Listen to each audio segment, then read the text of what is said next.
Tinapay mula sa langit. A daily morning devotion with CRC family.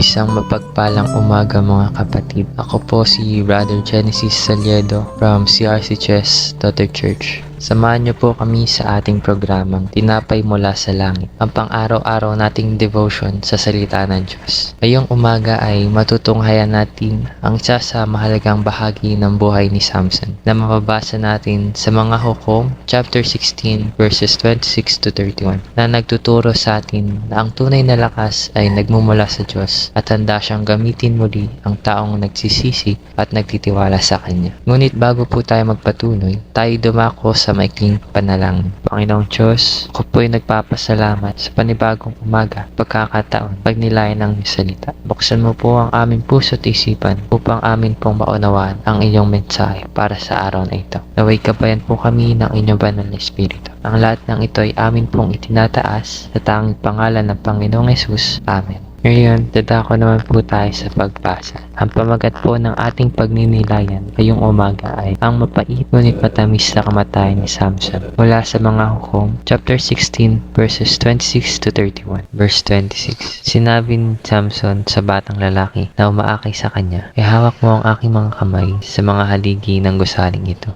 Gusto kong sumandal doon. Verse 27. Ang gusali napakasikip dahil sa dami ng tao, babae at lalaki. Lahat-lahat ay may 3,000. Naroon din ang mga haring Pilisteo. Masaya nilang pinagkakatuwaan si Samson. Verse 28. At nanalangin si Samson, Panginoong Yahweh, mahabag kayo sa akin. Sinasamo kong minsan pa ninyo akong palakasin upang sa pagkakataong ito'y makaganti ako sa mga Pilisteo sa pagkadukot nila sa aking mga mata. Verse 29. Itinukod niya ang kanyang mga kamay sa dalawang haligi sa gitna ng gusali. Verse 30. At malakas na sinabi, mamamatay ako, ngunit sama-sama tayong mamamatay. Binuhos niya ang kanyang lakas at itinulak ang mga haligi. Gumuho ito at nabagsakan ang mga pinuno at lahat ng Pilisteyong naroon. Kaya ang napatay ni Samson sa oras ng kanyang kamatayan ay mas marami pa kaysa noong siya'y nabubuhay. Verse 31. Kinuha ng kanyang mga kapatid at mga kamag-anak ang bangkay ni Samson at inilibing sa puntod ng ama niyang si Manoah sa pagitan ng Zora at Estaol.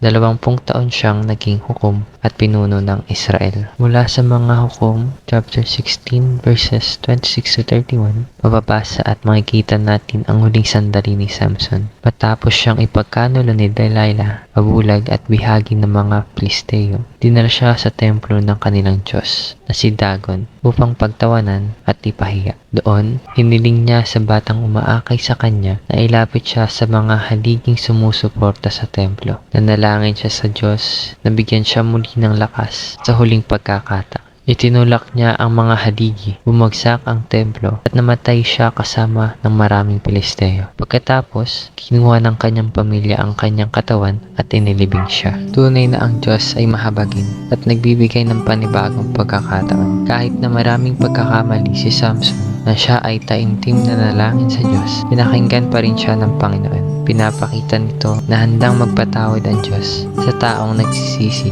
at lumalapit sa Kanya. Sa ating Diyos, nagmumula ang tunay na lakas at hindi sa ating sariling kakayahan. Tulad ng kay Samson, hindi nagmula sa kanya ang kanyang lakas, kundi sa Diyos. Pag umaasa tayo sa sariling kakayahan lamang, madali tayo mabibigo. Ngunit kapag sa Diyos tayo umaasa at lumalapit, binibigyan niya tayo ng lakas. Lagi nating tatandaan na may bunga ang ating mga kasalanan, ngunit may biyaya pa rin ang Diyos. Natuklasan natin na naranasan ni Samson ang mga resulta ng kanyang maling desisyon, ngunit hindi siya tuluyang iniwan ng Diyos. Ito ang patunay na ang biyaya ng Diyos ay mas dakila kaysa sa ating mga pagkukulang. Kaya mga kapatid, kapag tayo ay nagkakamali o nanghihina, tayo ay lumapit sa Kanya, humingi ng kapatawaran, magsisi at patuloy na magtiwala sa Kanya na gamitin pa tayong muli para sa Kanyang layunin at kaluwalhatian. Aming mapagmahal na Ama sa langit, maraming salamat po sa iyong salita at sa mga aral na amin natutunan. Maraming salamat po sa paalala na ikaw ang pinagmula ng aming tunay na lakas at na ang iyong biyaya ay laging sapat at handang umakay sa amin kapag kami ay nagsisisi at lumalapit sa iyo. Tulungan mo po kami magtiwala sa iyo sa lahat ng pagkakataon, gumawa ng mga tamang desisyon at mamuhay ng tapat sa iyong kalooban.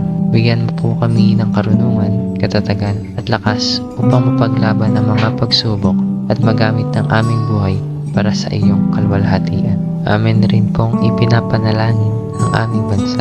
Pagpalain mo po ang aming mga pinuno at bigyan niyo po ng karunungan, katapatan at takot sa iyo upang mamuno ng may katarungan at malasakit sa bayan. Ingatan mo po ang bawat pamilya at mamamayan at naway manaigang kapayapaan, kakaisa at pag-ibig sa amin. Patuloy mo po kaming gabayan upang mamuhay ayon sa iyong kalooban at maging pagpapala sa iba. Ang lahat ng ito ay itataas namin sa iyong nag-iisang pugtong na anak na aming Panginoong Hesus. Amen. Maraming salamat po sa inyong pakikibahagi sa ating programa. Lagi po nating pagnilayan ang salita ng Diyos mula sa ating puso dahil lubos ang magiging kaunawaan natin dito. Muli po ninyo kaming samahan bukas sa pagninilay ng kanyang mga salita dito sa programang Tinapay Mula sa Langit. Malaya po ninyong i-share ang video na ito upang kayo rin ay maging pagpapala sa iba. Pagpalain po tayong lahat ng ating Panginoon. Magandang umaga.